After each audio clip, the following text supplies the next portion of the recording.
এবং চেতনা বিক্রির নামে সে বাংলাদেশকে যদি বিক্রি করে দিতে পারে, এখন 300 জন মেম্বার অফ পার্লামেন্ট দিতে পারবে না যারা article 65-66 of the constitution comply করতে পারবে। তেমন একটা জায়গাতে এই পক্ষ বিশিষ্ট পার্লামেন্ট করাটা আমাদের জন্য একটা সিকিউরিটি কনসার্ন হয়ে যাবে। আমরা কোনো আইন পাস করতে পারবো না। আমাদের পার্শ্ববর্তী রাষ্ট্রে ভারতে 9টা রাজ্য আছে যারা বাংলাদেশের থেকে সাইজে বড়। এখন সেই রকম একটা জায়গাতে আমার দেশটাকে আমি কত টুকরা করে প্রশাসন চালাবো, এটা প্রথম প্রশ্ন। দ্বিতীয় প্রশ্ন হচ্ছে যে আমরা যারা লম্বা সময় বাইরে থেকেছি, লন্ডনে থেকেছি, পড়েছি, দ্বিকক্ষ বিশিষ্ট সংসদের পুরোটা জানি, এটা কিভাবে ফাংশন করে সেটা বুঝি, এটা লেজিসলেটিভ প্রসেস বুঝি, যেহেতু আইনের ছাত্র ছিলাম, তো সেই কারণে এইটা আমাদের দেশের ন্যাশনাল সিকিউরিটির একটা কনসার্ন হয়ে যাবে। যেই বাংলাদেশে আমরা আমাদের দ্বিমত করা ছাড়া অন্য কোনো বিষয়ে একমত না নাগরিকরা, তেমন একটা জায়গাতে এই পক্ষ বিশিষ্ট পার্লামেন্ট করাটা আমাদের জন্য একটা সিকিউরিটি কনসার্ন হয়ে যাবে। আমরা কোনো আইন পাস করতে পারবো না। তাই আর্টিকেল 65-66 এ যে পার্লামেন্টের মেম্বারদের কথা বলা হয়েছে, তাদের ডিউটিজের ব্যাপারে যে ল তৈরি করা, লেজিসলেশন বানানো, অর্ডার, রুলস, তারপরে রেগুলেশনস, বাইলস, এগুলো করবার জন্য যে পরিমাণ ক্যাপাসিটির লোক দরকার, এই ক্যাপাসিটির 300 মেম্বার অফ পার্লামেন্ট বাংলাদেশে নাই এখন।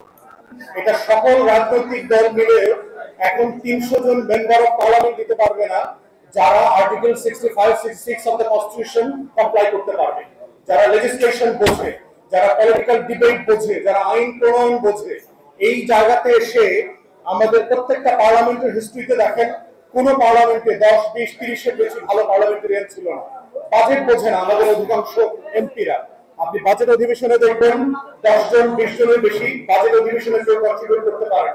তো এমন একটা রাষ্ট্রে আপনি যদি সেকেন্ড টিয়ার করেন, যে টিয়ারটা completely out of touch of the people, এবং দেখেন বর্তমানে গভর্নমেন্ট কিভাবে দেশ শাসন করছে, এই ধরনের সুশীল সমাজের সদস্যরাই তো সেখানে যাবে।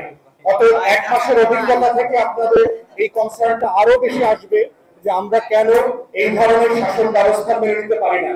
এটা দেশের জন্য ভয়ঙ্কর একটা বাস্তবতা তৈরি করবে আর কি। আমরা এটা জানি যে জেএসডি অবশ্যই এটা একটা গুড ফেইথ এর প্রস্তাব দিয়েছে, অথবা বিএনপির 31 দফাতে যেটা আছে সেটা অবশ্যই একটা গুড ফেইথে দেওয়া হয়েছে, কিন্তু আমরা রিভাইজ করতে বলবো, অনুরোধ করবো যে এটাকে আবার ক্রিটিক্যালি ভেবে দেখার একটা সময় আসছে যে আসলে বাংলাদেশের সিকিউরিটি কনসার্ন, সভরেন্টি এবং প্রত্যেকটা জায়গা বিবেচনা করে যে দিল্লি যেহেতু আমাদের জাতীয় শত্রু, এবং এই জাতীয় শত্রু আওয়ামী লীগের মতো, জাতীয় পার্টি তত্ত্ব দলের মতো বিশাল জনগোষ্ঠী আছে তার দালালি করবার জন্য, এবং চেতনা বিক্রির নামে সে বাংলাদেশকে যদি বিক্রি করে দিতে পারে 16 বছরে, সে বাংলাদেশের একটা প্রদেশ কেন বিক্রি করে দিতে পারবে না, একটা বিভাগ কেন বিক্রি করে দিতে পারবে না।